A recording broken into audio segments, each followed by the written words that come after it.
of Kirtland, I would think, as much more critical than the mummies.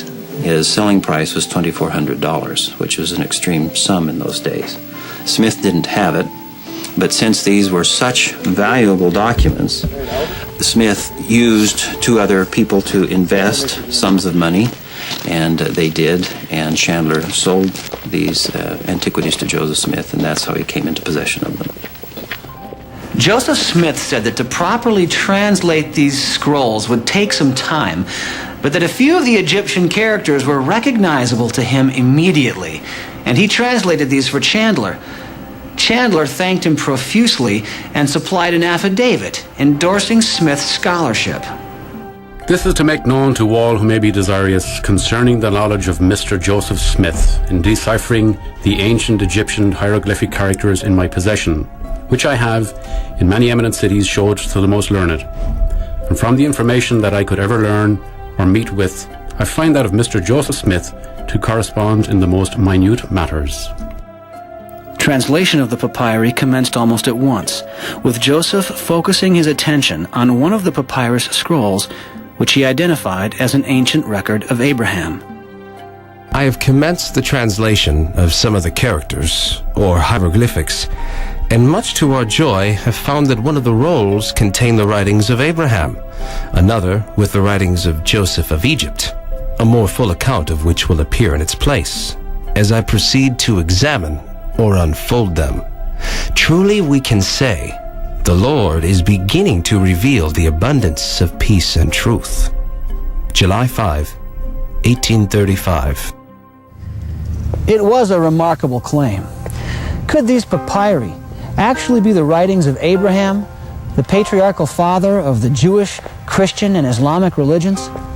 Did Joseph Smith really have the ability or inspiration to translate ancient Egyptian? And could these scrolls be what Joseph Smith claimed they were?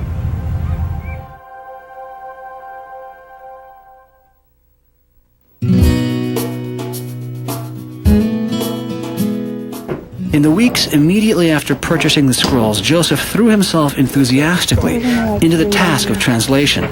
He records in his diary that he began by developing an alphabet and grammar of the Egyptian language. The townspeople were duly impressed with the work, and scores of visitors would call on the prophet to see for themselves these wondrous things. I was continually engaged in translating an alphabet of the Book of Abraham and arranging a grammar of the Egyptian language as practiced by the ancients. July 1835. In the afternoon, I waited on most of the 12 apostles in my house and exhibited to them the ancient records and gave explanations. This day passed off with the blessing of the Lord. October 3, 1835. In 1835 in America, there was no one who could read ancient Egyptian. All knowledge of the language had been lost for centuries. Only recently had the French scholar Jean-François Champollion made a breakthrough in deciphering the ancient Egyptian language. The Rosetta Stone, a trilingual inscription in Greek, Egyptian hieroglyphic, and Demotic, was the key which allowed Champollion to unlock ancient Egyptian. But his work was far away from the pioneers of rural Ohio. In the 1840s in the United States, the ancient Egyptian language was virtually unknown.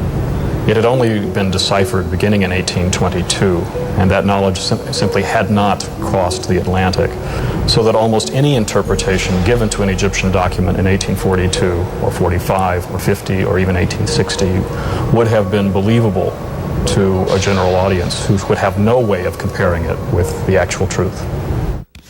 But in his diary, Joseph Smith confidently records doing what no scholar in America in his day could do, translating ancient Egyptian scrolls.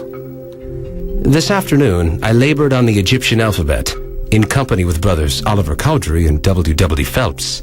And during the research, the principles of astronomy, as understood by Father Abraham and the ancients, unfolded to our understanding, the particulars of which will appear hereafter. October 1, 1835. This afternoon, I recommenced translating from the ancient records.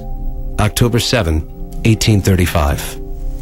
I returned home and spent the day in translating the Egyptian records. A warm and pleasant day. November 19, 1835. Spent the forenoon instructing those that called to inquire concerning the things of God in the last days. And in the afternoon, we translated some of the Egyptian records. November 24, 1835. Spent the day translating. November 25, 1835. At home, we spent the day in transcribing Egyptian characters from the papyrus. I'm severely afflicted with a cold. November 26, 1835. Joseph Smith, in his diary of July 1835, talked specifically about translating characters or hieroglyphics and finding that it was about, one was about Abraham and one was about Joseph. So there was a book of Abraham and there's a book of Joseph. He, with a couple of his scribes, began working on an alphabet and grammar of the Egyptian language. And we have documents, some of which, or one of which, was written by Joseph Smith himself, with some additions by Oliver Cowdery, and another one in the handwriting of William W. Phelps. And then we have, in addition, some remarks made, or small additions made, in the handwriting of Warren Parrish. Through the autumn and early winter of 1835, Joseph continued to work on the project. And eventually, the mummies and the scrolls were moved to an upper floor room here at the Kirtland Temple, where Joseph continued to work on the translation.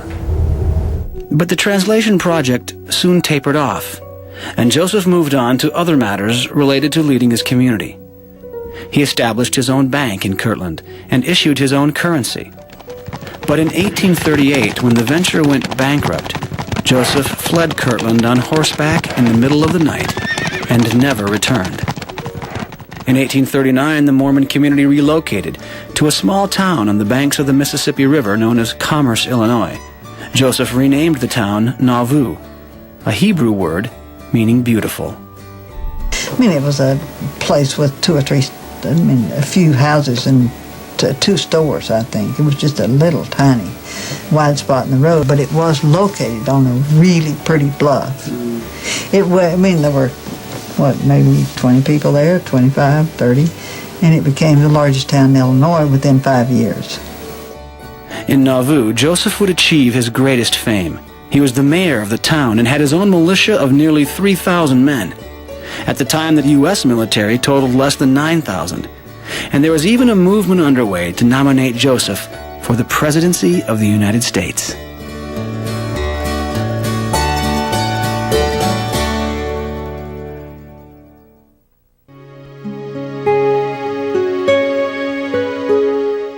It was in Nauvoo that Joseph finally published his translation of the Abraham Scroll. It first appeared in 1842 in 3 installments of a Mormon newspaper called The Times and Seasons. It was called the Book of Abraham, and a note at the beginning introduced it as a translation of some ancient records that have fallen into our hands from the catacombs of Egypt, purporting to be the writings of Abraham while he was in Egypt, called the Book of Abraham, written by his own hand upon papyrus. Today, the Book of Abraham is included in a volume of Mormon scripture called the Pearl of Great Price. It is considered inspired scripture by the Church of Jesus Christ of Latter-day Saints, of equal authority to the Bible.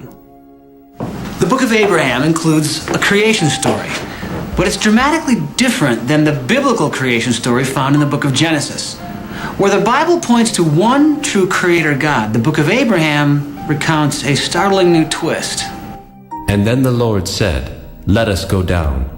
And they went down at the beginning, and they, that is the gods, organized and formed the heavens and the earth. Book of Abraham, chapter 4, verse 1. And the gods said among themselves, "On the 7th time we will end our work, which we have counseled, and we will rest on the 7th time from all our work which we have counseled." And the gods concluded upon the 7th time, because that on the 7th time they would rest from all their works, which they, the gods, counseled among themselves to form, and sanctified it. And thus were their decisions at the time that they counseled among themselves to form the heavens and the earth. Book of Abraham, chapter 5, verses 2 and 3. Judaism and Christianity have always been monotheistic religions. There's one God.